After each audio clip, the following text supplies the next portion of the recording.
Okay, handsome, I love you. I love you. So I'm gonna get my workday started, but as you can see, we still have our tree up. We're taking it down later this week and then putting it in storage. The boys just went back to their moms. We technically have our holiday until they, until they go back. But we did, let me flip y'all around. We did, however, take down most of the decor around the house. And I actually love it because I wanted a fresh start. You may have seen me grab this guy out of the hutch.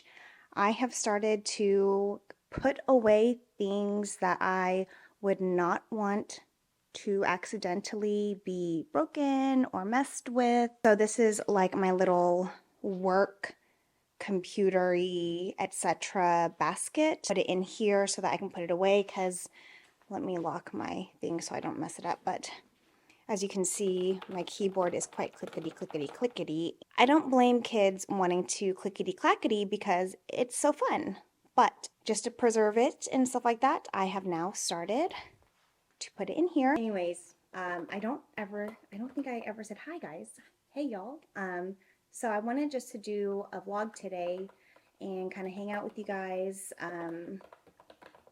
Take you along with me during my day. So it's a work from home day, and it's almost 8:30. I have a meeting starting then, and then just a few more meetings throughout the morning, and then I have like a good chunk of open time during the afternoon, so that'll be like my focus time. Try to get back into the groove of like, yeah, just sharing stuff, because like I said, I really want to come back to YouTube, and I've really enjoyed just like being connected with you guys and this new season of my life and stuff like that. So I know I will want to look back at it one day. This is like my rolling standing desk. It's really itty bitty. We live in a 2-bedroom apartment. My husband and I moved in together.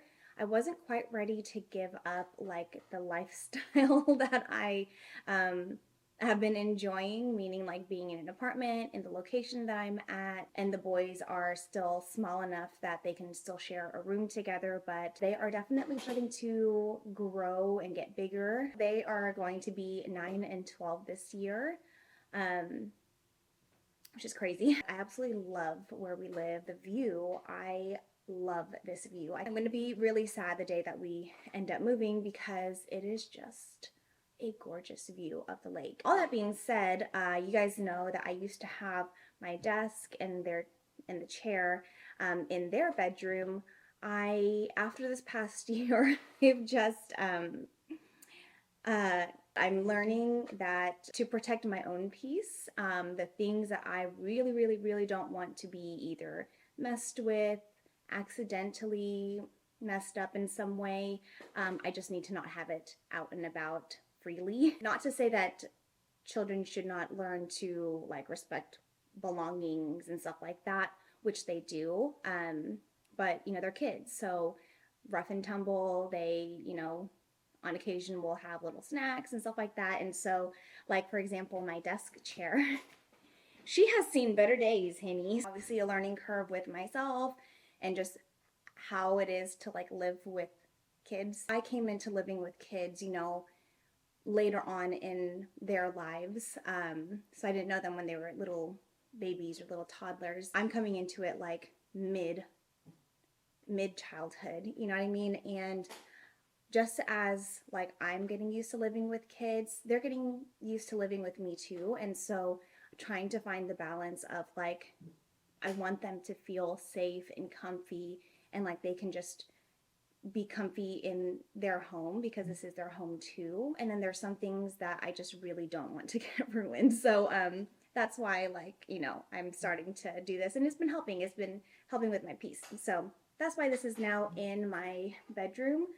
Whenever they're with us. Also, so whenever I do on occasion work from home when they're here, you know, on longer breaks and stuff like that, then I just work in my bedroom. But anyways, I love being out here now when I work because I get to see the beautiful view. Time for a meeting. I'll check in later. So I finished one of my meetings. I'm about to get into another one here shortly. So I'm just grabbing myself something to eat for breakfast because I got kind of hungry. I was like, my tummy was starting to growl a bit. So I'm just gonna have one of these yogurts and then I put some granola in it that I got from Costco. And then earlier this morning, because we did our 5 a.m. workout, I had a like Chobani yogurt drink with some collagen in it.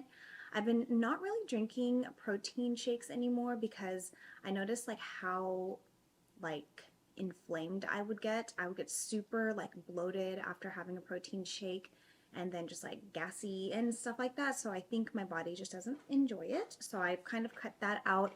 I'm trying to get my protein in with just like eating. The only added protein source like supplement right now that I'm taking is collagen. I also take creatine and pre-workout and BCA and stuff like that. So anyways, I'm gonna try to eat some breakfast before this meeting, but I just wanted to show you guys.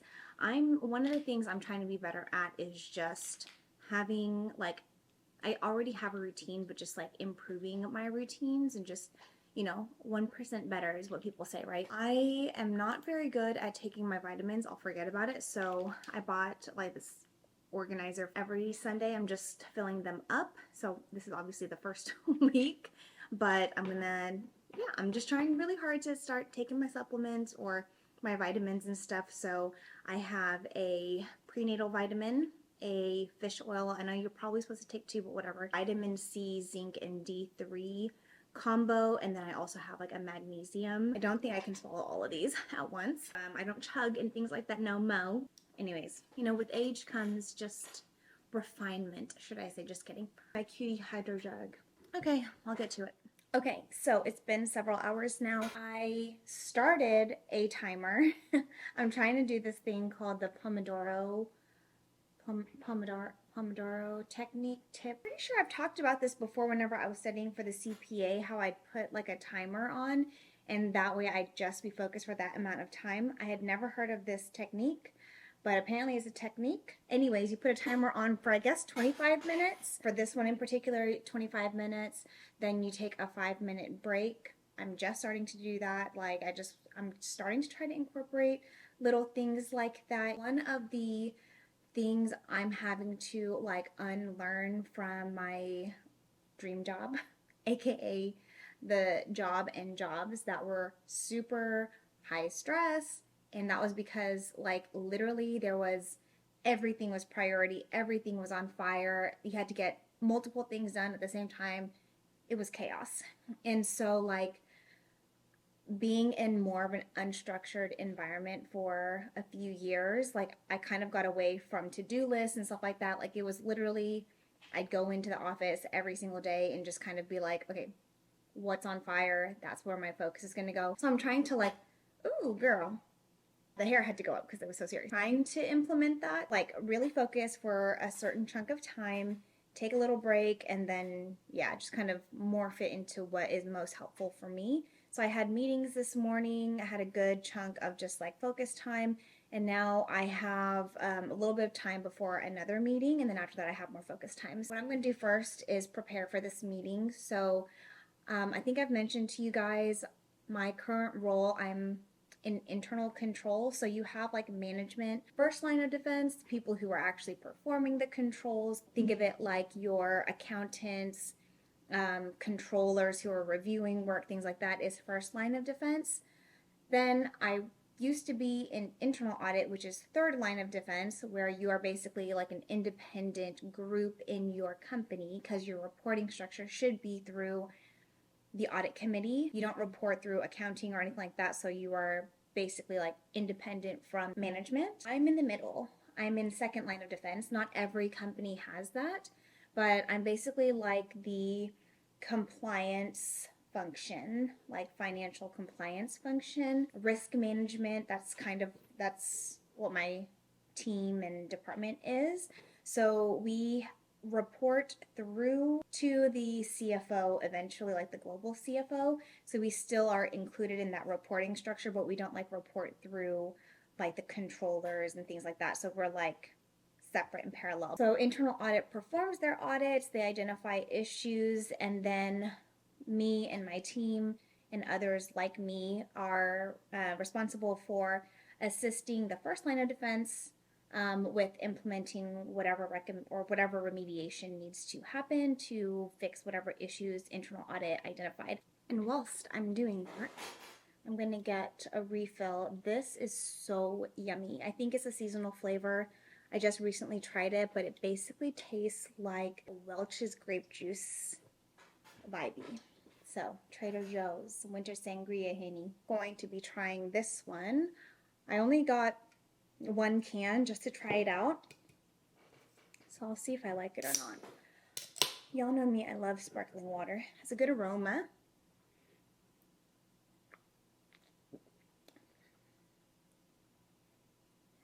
Interesting.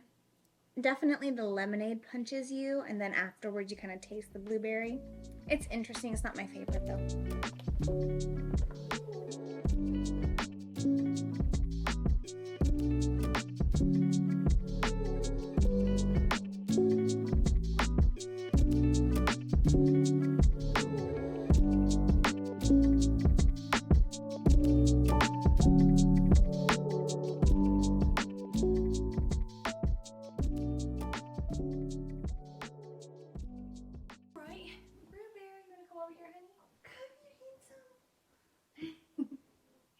Oh, hi Bubba's.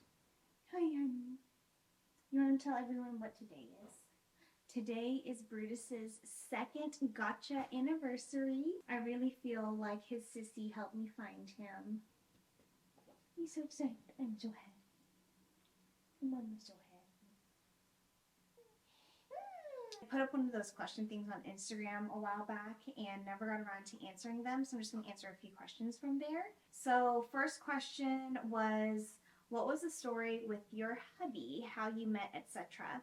So I'm going to do like I think I'll do a whole series on like healing after divorce or a breakup, and then just like dating in your like in your 30s, or like dating in this day and age, especially when you haven't been on the market, since before all the apps and stuff like that. I definitely want to talk about that just in case there's anyone else who kind of goes through something similar. In a nutshell, my husband and I met each other on Match. Because of what had happened in my prior relationship, I was a very like anti-dating, anti-men, actually anti-boys, should I say. Very like trigger shy about dating, flirting even, because I had been in a relationship for so long that like literally all I had was like my professional persona. My friends would describe me as like a steel door with a smiley face on it. I had a very hard like boundary with males, and so like turning that off and being flirtatious or like giving off the energy, that wasn't natural to me. I think everything happens for a reason. Timing is everything.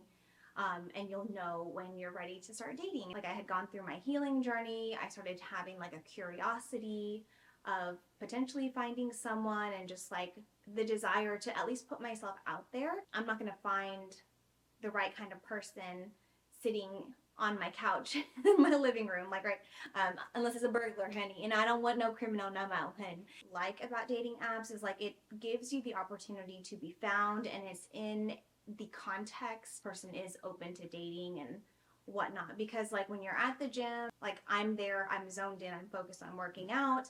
I probably wouldn't like if someone had come up and tried to hit on me, unless it was very, very blatant. It would have gone over my head. When I was out and about with my friends, I was there to hang out with my friends. I wasn't there looking for someone. So like, it was just like I needed to be in an environment to be found in that context. It felt very shallow on Hinge. Like I said, I'll tell y'all stories. I can give you some friendly sisterly advice, y'all, because I got to experience different things in the seasons. My friend who had met her husband on Match kind of talked me into using Match. Talk more about it later on, but that's where me and my husband like connected on there. And yeah, that's how we met. We do have a 12-year age gap, so he's 12 years older than me, and he does have 2 sons from a prior marriage. So about a year of dating, we got engaged, and then after 2 years of dating, we got married. Kind of like going into that, the next question is, how are you adjusting to your role as a parent and wife? Any plans for more kids or other family plans? If the universe or God, if that's the plan for us, then we definitely want to see if we can have a baby biologically. I know that I have the desire to have like a child of like an our child, like me and my husband. Whether that happens biologically, if that doesn't, then I know if you've been a subby for a while, like adoption has always been like on my heart for some reason. So maybe if biologically that doesn't end up happening, then we'll go the adoption route. But we do plan on, at least having, or just having one more, because what's funny is like he has 2, so I have 2 now. So now it's like 2, when you think of 2 and then you add on 1, that's 3. If you add on 2, that's 4. So anyways, yeah, so just one more. Adjusting to being a wife was not hard. One thing is when you're in a relationship, you learn relationship skills. And so I do think that like it's very natural for me to be a wife. I think it was more hard for me to transition to like having like a family right off the bat. When you date a single dad, it's not just him that you're having to consider. You're considering him and his kids. There was no learning curve. It was just like 0 to 100. That was definitely a harder transition. I'm very lucky to have a good support group of like mom friends who I can lean on and stuff like that. I'm going into my bonus boys' lives, at chapter 7, and I wasn't there for chapter 1. I will preface it with like I'm very lucky. They overall have been so good. Like I could have such a worse situation, but like going from no kids to kids is a very, very, very big transition, especially when you're like a childless bonus. I know I have like that motherly nurturing part of me. Obviously you guys saw it with juicy, and with Brutus and stuff like that. And then with my friends, I think like it's very natural for me to like be this super sweet, supportive, loving, fun like aunt. But when it comes to like actually needing to be more than just like the fun one, like needing to help provide structure and like, and I don't want my bonus boys to look at me and think they can just get away with anything. And so like that was definitely a hard transition for me to go from like I'm great because I can be great for like 3 hours with my friends as kids and then I get to go home and relax. Well, you know, like you don't get that that luxury when you live with kids and when you're like an actual part of their life, like in that kind of a way. We do still have them often, and then we also kind of have them during longer periods during holidays and summer and stuff like that. And so just like learning to live with kids and learning what kind of a role I want to have in their life, boundaries I need for my own peace and my own sanity as well, and like kind of balancing being selfless without over giving and pouring from like an empty cup.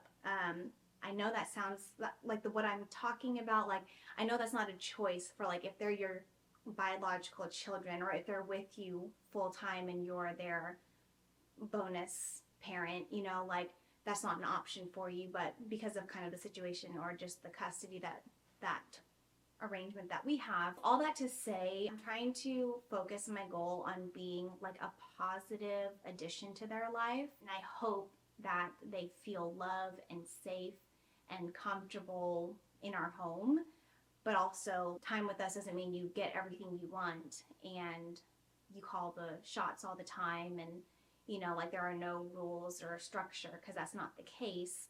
I think that's the part that I'm kind of trying to balance. And obviously a lot of this is supported by my husband. Like the disciplining and things like that, I 100% leave to him. I enforce the rules that he and I, you know, have set in our home. As you can tell, there's a lot that I could talk about on that topic. That has definitely been one of the harder transitions in this chapter, but at the same time, it's not just me having to learn to live with kids and stuff like that. It's, you know, we're all blending, like we're all having to blend, and all of our normal has changed. And especially for the boys, like I fully understand that this is like a very big life change for them and has been. I remind myself constantly just to try to be like as positive of an adult in their life as I can, and for me to act in a way that, you know, is respectful towards them and towards their mother, for them to feel loved, them to feel safe. Overall, like it's been really good figuring out like our family dynamic, and like what I'm so grateful for is that they are so inclusive and like they want me to be involved with a lot of things and they want me to be around. There's obviously behavioral things that happen here and there. Kids are kids, and obviously I know like no parent is perfect, no adult is perfect. I'm just trying my best, especially coming at it with like I don't have kids of my own, human kids of my own, so it's such a big learning curve. And I think like one thing that I noticed as I started this whole journey is that there are forums and stuff like that for childless bonus parents, but like it's hard because especially if you're by yourself and you know you have friends who have like their own kids. I don't have any friends who are step parents and have their own kids, and I also don't have any friends who are just step parents who are childless. So like, you know, kind of that part of the community or someone empathizing with my situation, I don't have that necessarily, but I do have a lot of like really close like girlfriends who are moms, and so I'll lean on them and share, you know, things, and it's been helpful because it's like it's not just a me thing, it's like just the nature of being a maternal figure for, you know, a child when they're in you know, when they're with us and stuff like that. So anyways, yeah, challenging, but it's also been really fun and sweet and has added light to my life. it is also stressful. But the qualities that I wanted in my partner and what I found in my husband, you know, I know a lot of that wouldn't be there if he was not a dad. I'm very lucky that my bonus boys are who they are and that they are like sweet guys. And whatever the title ends up becoming, whether they see me as a maternal figure or not, all I care about is like us having a very positive, loving, safe environment that obviously we're all respectful of one another, and they're kids, so they're still learning. And so there are certain things that I have to do to help them learn. That's a lot of stuff that I'm trying to figure out, like as like a bonus. That's how it's going. Overall, very good, but it's definitely a life transition. To close this out, I'm going to answer my girl Heaven's question, and that's, what's the biggest thing you've learned about yourself this year? Is that you can still be kind and be direct. Covers all aspects of my life, whether that's at work, dealing with maybe a direct report who's not super respectful, or if I'm dealing with like peers or coworkers, whoever, when there's like some adversity, that you can still be kind, but you can be direct about your responses, still like point out facts and stuff like that, and it still be from a kind place. Like, it doesn't have to be coming from a mean place. Same thing with like kids, teaching them rules and boundaries and stuff like that. Like I said, the disciplining I leave to my husband, but I can point out like if they've done something that's kind of like, you know, against the rules, or if they say something that maybe is maybe not super nice, you know, even if they didn't intend to, they just need to learn, like, you can't really say that kind of stuff to people and still be kind, but still like tackle things head on. Big lesson that I'm continuing to learn. But I think that, you know, over time, and as I practice it and kind of push myself out of my comfort zone and do those things, I continue to prove to myself that, yeah, that's true. Pretty much it. I just wanted to kind of ease into 2025 with hanging out with you guys. So anyways, thank you all so much for continuing to be part of my journey, and let me know what's going on in y'all's life and what else you want to see during 2025. Okay. A new toy that he won't tear through very fast. Wow. Brutus, look, come here, honey. Look at what your daddy got you. You love it, Bubba's? A piece. Two birthday cake things. Wow. Ice cream cone and a happy birthday bone. And a dog sweater for the snow. Oh, how cute. Wow, Brutus. What do you think, love bug? Think you don't think I don't love the dog. It's your gotcha day stuff. You bite? Okay. You do you. And then he's gone. Aw, thanks, love. It's like a second birthday. What do you think, Bubs? You need to crunch into it, love. You need to crunch into it. He's licking it. You love it? Oh, okay. Dadgum. Yeah. Be careful. Oh. Well, he likes the taste of it.